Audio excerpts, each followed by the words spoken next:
Alright, back with another one. Ran out of time yesterday, but back today, gonna finish the rest of these plays. Yesterday we ended on Indy, and I was telling y'all that this play can be confused with the two just because of the jet of it all being in the name. The difference between Indy and this is, or what's gonna help you remember, is just the whip, right? So on one, the H has a route. On the last play, the H is kind of just faking a handoff. Now, I didn't write it on the whiteboard for Indy yesterday.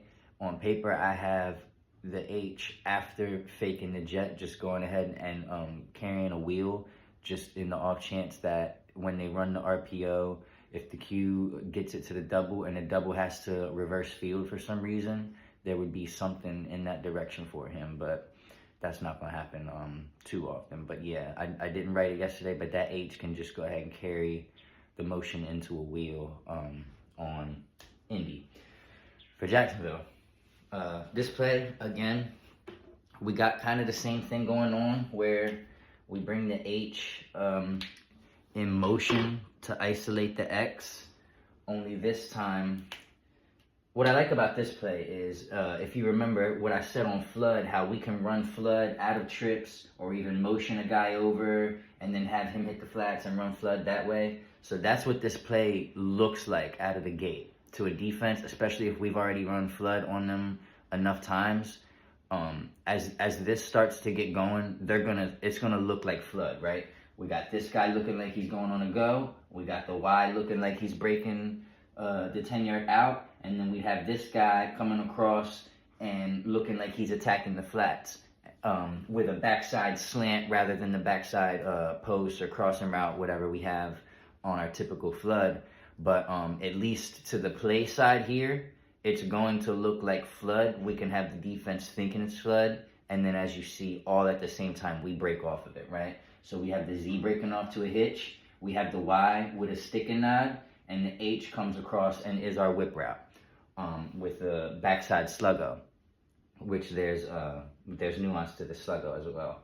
So as far as the reads, because I'll just put them up there first, right? As far as the reads, this is one of those plays that you could read from either direction, and it's kind of going to depend on the coverage, right? So if we get man, I know I usually start with zone, and I got the zone marker out or whatever, but let me just go in order, actually. So zone, right? Zone, who are we picking on? We're picking on this guy, and we're also putting the mic in a bind, right? So this guy has to, again, much like, because it's going to look like flood, he's going to be worried about, am I going to get wide enough with this, what looks like a drag? Am I going to get deep enough to help on this, what may be a seam, what may break to an out, whatever, right? So he's in a 2-on-1 here. He's either going to be too deep or too shallow or too wide for something. The mic doesn't know it, but, you know, and a lot of this will depend on what this guy does, but he's got a slant coming at him that he may try to sneak over and help with. If he does, he's opening the window for when this whip comes back towards him. However, he may also end up cheating in this direction because of the motion. So if he cheats in this direction, he's opening the window for the slant. Shit, P is calling me. P, I'm gonna answer you. Let me just finish this video. I got you. Right? So again, much like on the other play, we're looking at how this guy responds. Is he crashing off the edge? Is he following in man? Are they bumping over? We'll have a coverage tell from that, whether it's man or zone, right? And like I said, we love both sides of this play, or we would choose which side of this play to be our primary read based on the coverage. If we get man and this guy is bailing or they're shifting over with this, we obviously have just opened an easy slant window. We're going to take that every time. So there's a world where this is your one, right? And then, again, in zone, we know this guy's got a bail. We got a hitch breaking down. When this guy belongs back here, he may ditch it right off the slant. Now, this sluggo, right? This sluggo it's a timing thing of when to break off of it, right? Because you're obviously, slant window is there. This guy could bail. This guy could be here. So the slant window dies as soon as you clear the face of this guy and the QB hasn't gotten to you. Once we get into this territory and we're getting close to the mic or whatever, we're breaking that off to the sluggo, okay? So that has to be, this will take practice of knowing when to break that off, and when to stay alive for the slant. But it's not always going to be this wide over. It could be something, you know, depending on the coverage. This could get broken off sooner, right? And then again, we know this guy belongs deep. The window to fit this sluggo is actually, it's not going to really be back here. It's going to be right out of the break. The window to rip this sluggo is right here, right? If we get this guy to widen with this, and this guy is occupied by the slant, we'll have a window right here to rip the sticking knot there. Man, against man, right? So I'll just, for reference, he's got to kind of do this. He's got a shallow high look, and they belong where they belong. This guy in a zone scenario could do a variety of things. And then, right? So basically, your read could be 1, 2, 3, right? And then 4 backside is how I would, most plays do this, right? Because your eyes could move off of this 1 really quick, right? You snap the ball, this guy is in the way, we're immediately over to the right side where everything is a read. So as much as it feels like, man, my play side is 1 fucking route, and then I'm backside with the rest of my reads, it's really just a quick peek based on what this guy does to see if we're ripping the slant, and then we're backside. But what's also cool is your 1 can half-ass become the 5th read, right? Slant's not there, you look over here, this, that, and the other. If by the time you get to your 4, for some reason it's not there, and if we still have the time, mind you, the doubles, I never even wrote what the double's doing. Dickhead. So, on this, I actually have the double swinging opposite. Just because, as much as we'd love the double to be here and have like this 4-on-2 scenario, I think it would be viable because this is going to take care of itself, right? This is going to take care of itself. If this is open, we're going to rip it fast. If we don't, and our eyes are forced to come backside, I'd love for this to not be the only choice, right? So we can look backside, check the integrity of this guy. Is he back there to do it? If not, we have the dump down. And this also serves as, this serves as fire drill stuff, right? To have the double on this side. So that was the reason for that. And another thing it could do is it could give this guy reason to pause, reason to widen, right? He sees this guy get wide, he may widen out of that slant window, right? Was the thought behind that. What am I on? Man's pretty self-explanatory here, you know. If we get off man here, do your best to try to draw this guy up with you to the slant so you can get behind him. If we get press man, we're loving that. Get leverage inside and get behind the guy. This whip route, huge against man, obviously huge against press man. 1, he's off the line of scrimmage. 2, he's in motion, there's no jam in the guy. He's going to get out here, he's going to get in space.